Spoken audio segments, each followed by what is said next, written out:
Break के बाद स्वागत है आप सभी का। रुक करेंगे खबर की ओर। खबर झरिया से, जहां टासरा प्रोजेक्ट से कोयला चोरी थमने का नाम नहीं ले रहा है। आपको बता दें कि झरिया सीईओ प्रमेश कुशवाहा ने लगातार टासरा प्रोजेक्ट के समीप जंगल में छापामारी की, जिसमें 4 ट्रक और एक 4 पहिया वाहन जब्त किया गया। बताया जाता है कि 4 पहिया वाहन कोयला तस्कर का है। सूत्रों के मुताबिक स्थानीय थाना गौशाला ओपी प्रभारी की मिली भगत से कोयला चोरी हो रही है।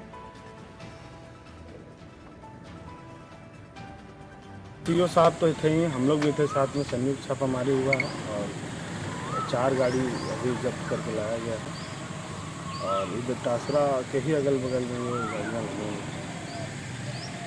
ये जो गाड़ी नहीं, वो इससे पूर्व वाला में टोटल 34 आदमी एवं अन्य पे FIR हुआ है और जल्द से जल्द इसमें सर ऐसा कुछ अभी तक आया नहीं है। सीओ साहब लिख के दिए नहीं है, यहाँ पे सेल्फ के पदाधिकारी भी थे, रात में हम लोग सब थे, तो उनके द्वारा आवेदन आएगा तो इसमें स्पष्ट होगा कि किनका क्या। 4 गाड़ी के अलावा एक कार भी। गाड़ी का ऐसा कुछ नहीं है। गाड़ी बगल में ही थोड़ा दूरी पे तालाब के उस पार का जो मेडिकल है उनके घर के आसपास में खड़ी थी। वो वहाँ के गाँव के लोग बता रहे जिस तरह से कि एक मिहिर मंडल है, वो गाड़ी को लेके गए थे और वहाँ रात में खड़ा किया, चूँकि ड्राइवर काफ़ी ड्रिंक किया हुआ था। ताशा से हम लोग भी इस पे लगाम कस ही रहे हैं। अब लगातार छापामारी कंटिन्यू 2 महीना से हम लोग कर रहे हैं और काफ़ी कोयला जब्त भी कर रहे हैं और मुझे लगता है कि अब ऐसा घटना भविष्य में नहीं होगी। आज खबर झारखंड से है, जहां खेतों को समुचित पानी नहीं मिलने के कारण किसान बेहद ही परेशान रहते हैं। सरकार ने इससे निजात दिलाने के लिए कई ऐसी स्कीमें चलाई ताकि खेतों तक आसानी से पानी पहुंच सके और किसानों का भाग्योदय हो सके। पर सरकार की स्कीम किस तरह से धरातल पर उतर रही है, उसका उदाहरण देखना है तो रोरिया भी बड़ा नाला और गवई नदी पर लघु सिंचाई विभाग की ओर से बन रहे अलग अलग चेक डैम को देखकर लगाया जा सकता है। इन चेक डैमों के निर्माण को देखकर कोई भी इस बात का सहज अंदाजा लगा सकता है कि सरकार की योजनाएं किस कदर लूट का शिकार बनती हैं।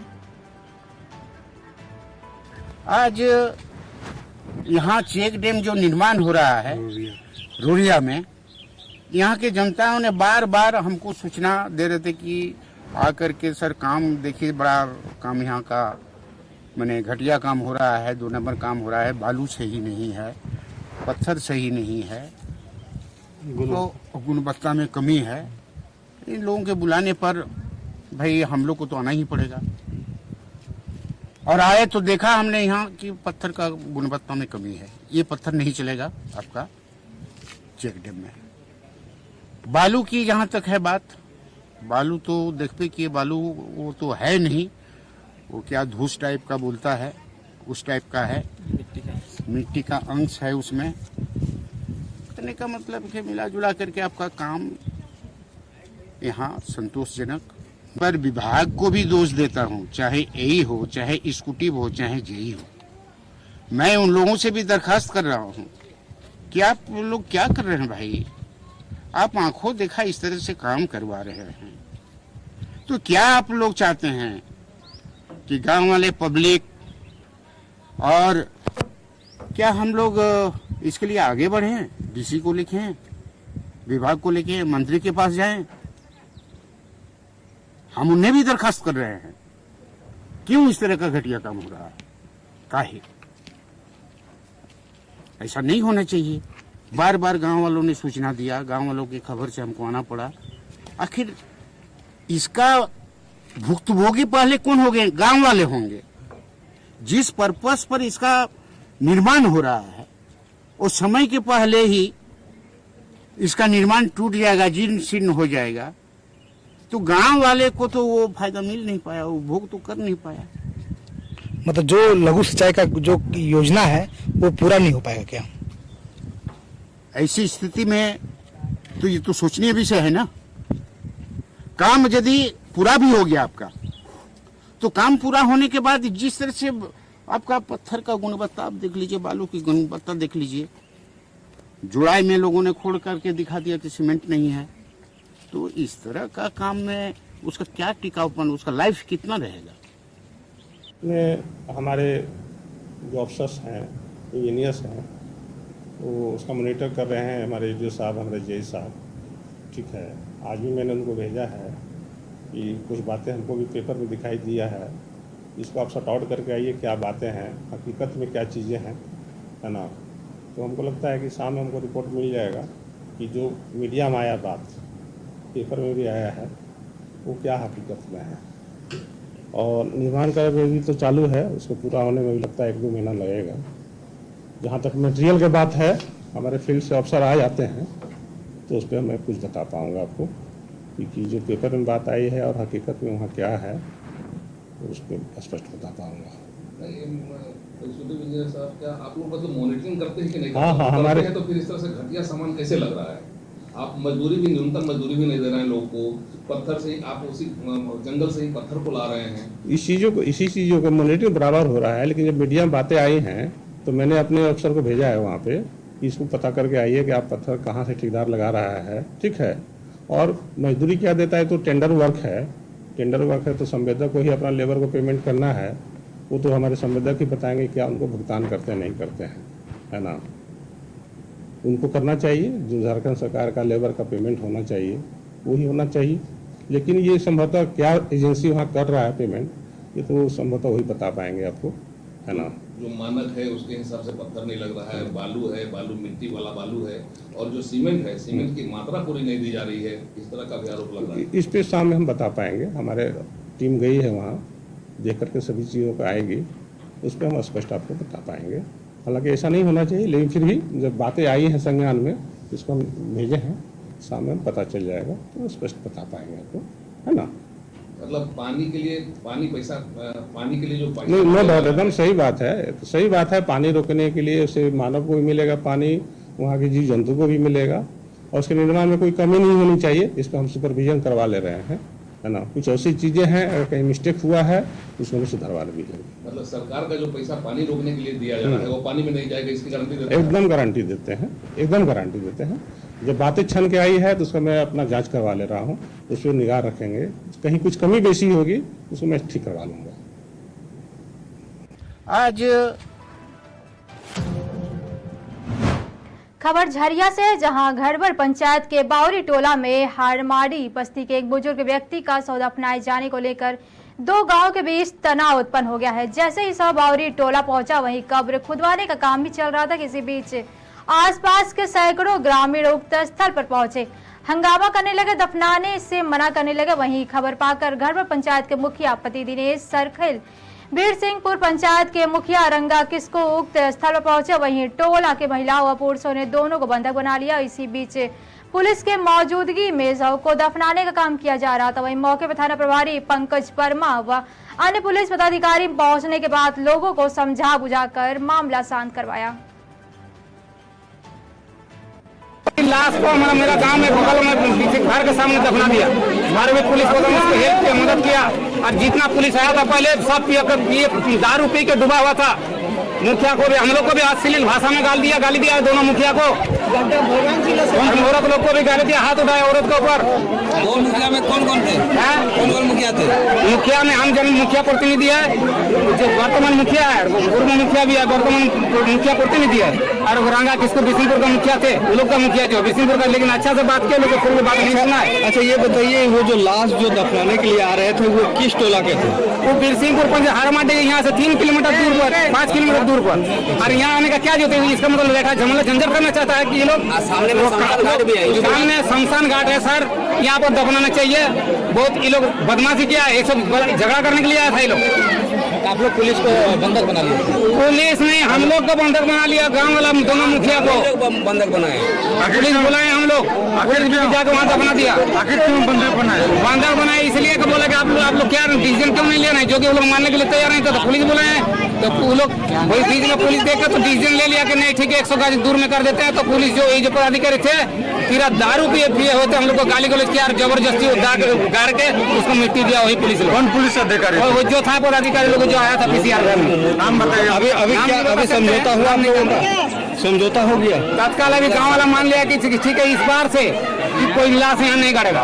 ये एरिया ही नहीं उन लोग का, गड़बड़ एरिया है। क्या नाम हुआ आपका? मेरा नाम दिनेश सरखेल, पूर्व मुखिया हूँ मैं, अरे वर्तमान मुखिया प्रतिनिधि भी हूँ। ठीक है, लीगल बोलते हैं तो हम लोग के ऊपर केस हो जाएगा। लीगल फांसी में चढ़ने के लिए भी मैं तैयार हूँ, लेकिन इसका पुलिस का लापरवाही कार्यशैली में सुधार लाना चाहिए।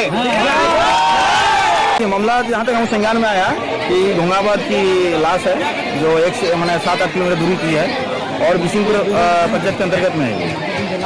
तो संज्ञान में आया कि ऐसा बात है कि बावरी टोला के जो नीचे है, एकदम घर के नीचे ही लाश को दफनाया गया है। और सबसे दुखद बात है कि लाश जो है किसी घर शमशान, इसके लिए शमशान व्यवस्थित है, लेकिन शमशान ना दफनाते हुए किसी घर के पीछे अगर दफना दे तो ये निंदनीय विषय है। और दूसरी बात है, हमको जिससे ये पता चला कि दूसरे वीडियो क्लिप में देखें कि प्रशासन खुद ही जो है लाश को दबा रहा है। यहाँ तक न्याय संगत नहीं है ये, जो दोनों को जो है स्थिति को देखते हुए, स्थिति को देखते हुए इसको निष्पादन करते हुए लाश को देना चाहिए था वहाँ। लेकिन ये पहल एक तरह का पहल हुआ, लोग ये समाज और हित के लिए ठीक नहीं। ये कहीं न कहीं प्रशासन का भूमिका सही नहीं है। और यहाँ जनप्रतिनिधि भी कहेंगे कि दोनों प्रतिनिधि जब उपस्थित रहे तो दोनों आपस में बैठ के सुलह करा के इसको व्यवस्थित। ग्रामीण द्वारा आप लोगों का भी बंधक भी बनाया गया था। प्रशासन को बंधक बनाया गया, क्योंकि प्रशासन ने उसको गाड़ा गया, इसलिए प्रशासन को बंधक बनाया गया था। फैसला क्या हुआ? फैसला अभी तत्काल जैसे हुआ कि आइंदा इसके बाद जो है भविष्य में इस तरह का नहीं होगा। यानी प्रशासन ने माफी मांगी, प्रशासन द्वारा जो माफी मांग के वो अपना गलती को स्वीकार किया और करते हुए। अपना परिचय दे दीजिए। मैं हरिकृष्ण महतो, पूर्व। आज आंगनबाड़ी में क्या कार्य? झरिया झारखंड सरकार द्वारा चलाए जा रहे जागरूकता अभियान वृद्धि निगरानी सप्ताह दिनांक 15 मई 2023 से लेकर 22 मई 2023 तक के तीसरे दिन पूर्व पार्षद अनूप कुमार साव ने वार्ड संख्या 44 के कई आंगनबाड़ी केंद्र जाकर निरीक्षण किए। इस क्रम में सेविका और सहायिका ने कहा कि कई अभिभावकों में यह भ्रांतियां हैं कि टीकाकरण से हमारे बच्चों का स्वास्थ्य खराब होगा। ऐसी भ्रांतियों को दूर करने के लिए पूर्व पार्षद अनूप कुमार साव ने छोटे एवं किशोर बच्चों को उनको अभिभावक और टीकाकरण के लाभ तथा कुपोषण से मुक्त का सुरक्षा कवच वैक्सीन को बताया और 100% वैक्सीनेटेड कराने के लिए अभिभावकों को जागरूक किया। और साथ ही उन्होंने कई प्रकार के वायरस से सचेत होने के लिए सजग रहने की अपील की। इस दौरान टीटी, बीसीजी, पेंटा, ओपीवी, रोटा, खसरा, रुबेला बूस्टर इत्यादि का टीका लगाई गई।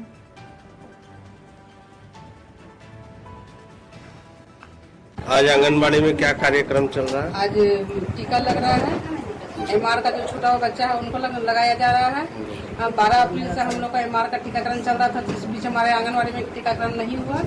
उसके छोटा हुआ टीकाकरण आज हो रहा है, एमआर का भी, और जो बच्चों को बीसीजी, डीपीटी, पेंटा ये सब जो पड़ता है उसका आज हो रहा है। और मतलब ये 15 तारीख से लेकर के कंटिन्यू वृद्धि चार्ट का मतलब वजन का सब कुछ का लिया जा रहा है, जिसके कारण हम लोग को ये सप्ताह, ये माह वृद्धि निगरानी सप्ताह कहा जा रहा है, उसी का हो रहा है। आज आंगनबाड़ी में क्या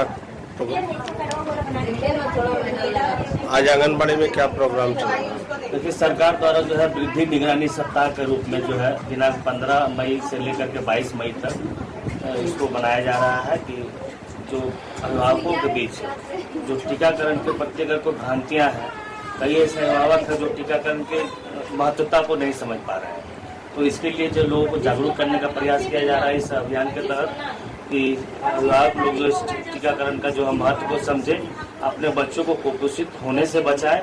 100% टीकाकरण का जो है लक्ष्य है, उसी लक्ष्य के लिए जो है ये आपको जो है वृद्धि निगरानी सप्ताह के रूप में चलाया जा रहा है, जिसके लिए आज हम सभी आंगनबाड़ी केंद्र में विजिट करके सभी अभिभावकों से अपील कर रहे हैं कि आप अपने बच्चों का 100% टीकाकरण कराएं, ताकि किसी भी प्रकार का कोई ऐसा वायरस या किसी प्रकार की बीमारी से उसको बचाया जा सके। अभी आप देख रहे हैं कि रुबेला जैसे जो है वायरस का भी प्रकोप अभी देखने को मिल रहा है। तो ऐसे कई चीज़ है, हर चीज़ का उपाय जो है उसका रोकथाम जो है टीकाकरण ही है। इसलिए टीकाकरण के प्रति हम सभी अभिभावकों को जागरूक करने का प्रयास किए हैं। इसी का आज मुख्य रूप से आंगनबाड़ी केंद्र में कार्यक्रम। आज आंगनबाड़ी में क्या कार्यक्रम धनबाद रेलवे स्टेशन पर उस वक्त अफरा तफरी का माहौल बन गया जब यहां एक यात्री ट्रेन से उतरकर नल पर पानी पीने के लिए रुका था। इसी दौरान स्टेशन में चाकू लेकर घूम रहे एक युवक को जब यात्री ने पूछा तब तक सनकी युवक ने बिना कुछ बोले यात्री पर हमला बोल दिया, जिससे वहां पर यात्रियों से हड़कंप मच गई और इधर उधर लोग भागने लगे।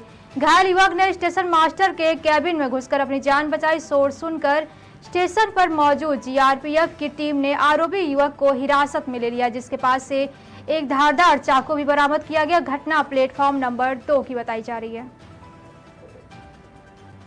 बताओ चाकू क्यों चलाया? प्रेस से कुछ रहे बोलेगा तो चाकू क्यों चलाया? बताओ, एक लाइन भी बताओ यार, चाकू क्यों चलाया? ये हमको पीछे से देख रहे थे सर, तो हम इसको मुड़ के देखे ना तो इसको हट जाना चाहिए था। हम चाकू ले लेते हैं हाथ में, ये नहीं गया तो हमारा थोड़ा सा माइंड घूम गया तो हम चला लिए इसको। आप चाकू क्यों लिए हुए थे? हम धनबाद जाने वाले थे, हम यहाँ पहुँच गए। हम धनबाद जाने वाले थे लेकिन हम यहाँ पहुँच गए। ये तो धनबाद ही है।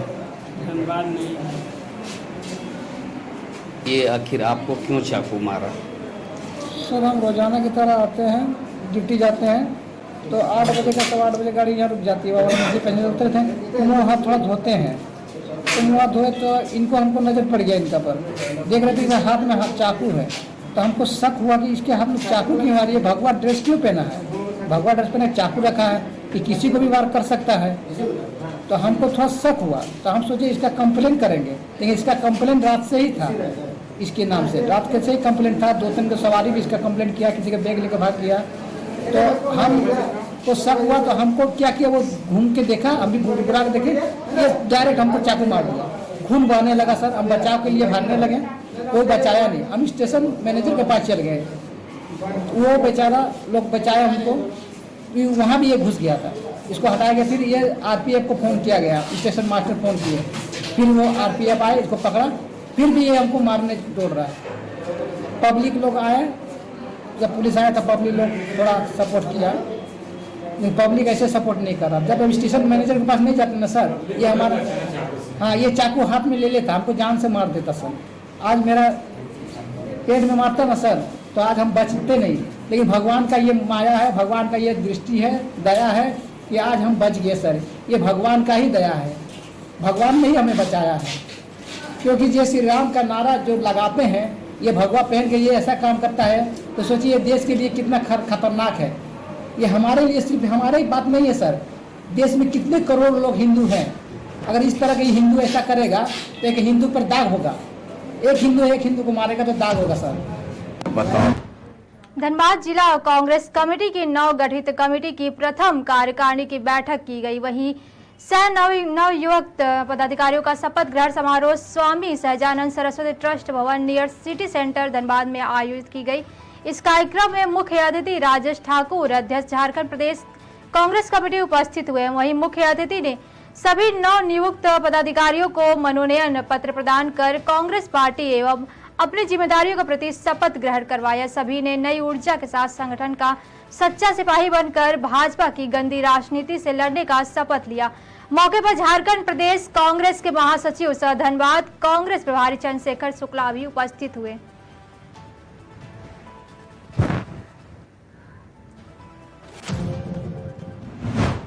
खबर बोकारो से है, जहां जिला कल्याण विभाग द्वारा मुख्यमंत्री रोजगार सृजन कार्यक्रम योजना के तहत चिन्हित 2 महिला लाभुकों को क्रमशः चास प्रखंड के पिंडरा जोरा एवं चंदन कियारी प्रखंड की सविता देवी को गुरुवार को डीसी कुलदीप चौधरी एवं डीडीसी कीर्ति श्री जी ने समाहरणालय परिसर में पिंक ऑटो का चाबी देकर हरी झंडी दिखाकर रवाना किया। योजना से आच्छादित होने पर दोनों लाभुकों ने सरकार एवं जिला प्रशासन के प्रति आभार व्यक्त किया। वहीं मौके पर डीसी कुलदीप चौधरी ने कहा कि राज्य सरकार द्वारा युवाओं को रोजगार प्रदान करने के लिए मुख्यमंत्री रोजगार सृजन कार्यक्रम आरंभ किया गया है। इसी के तहत आज 2 लाभुकों के बीच पिंक ऑटो का वितरण किया गया। रोजगार सृजन योजना कार्यक्रम के अंतर्गत जिला में जितने भी उद्यमी हैं, ग्रामीण क्षेत्रों में जो युवक हैं, युवतियां हैं, महिलाएं हैं, तो जिस क्षेत्र में स्वरोजगार के अवसर आगे उनको जो लगते हैं, पढ़ना चाहते हैं, उसमें वो आवेदन देते हैं। जिला की समिति के माध्यम से हम लोग उसको अप्रूव करते हैं और गवर्नमेंट की तरफ से उनको हेल्प प्रोवाइड की जाती है। तो इसी क्रम में आज हम लोगों ने 2 जो महिलाएं हैं उनको पिंक ऑटोज दिए हैं। इसको लेकर वो अपने क्षेत्र में उपयोग करेंगी, स्वरोजगार के अवसर उनको और बढ़ेंगे। इसी प्रकार से अन्य कई लाभुकों को पहले भी पिंक ऑटो और जो कई 4 पहिया वाहन, बोलेरो, स्कॉर्पियो जैसी जिनकी जो डिमांड रहती है वो की जाती है। लगातार हम लोग समिति के माध्यम से इसकी मॉनिटरिंग करते हैं और प्रयास करते हैं कि जहाँ से भी जिस प्रकार की डिमांड लोग भेजते हैं उसको समय हम लोग अप्रूव करते हुए जल्दी उनको इसका लाभ दे सकते हैं। कहाँ चलाएंगे सर ये दोनों? अब चूँकि ये तो इनको मिला है तो ये अपना व्यावसायिक रूप से जो इनका कार्य क्षेत्र है संभवतः 50 के ही प्रखंड से हैं इसमें, तो ये लोग अपने एरिया में अपनी सुविधा के अनुसार रोजगार सृजन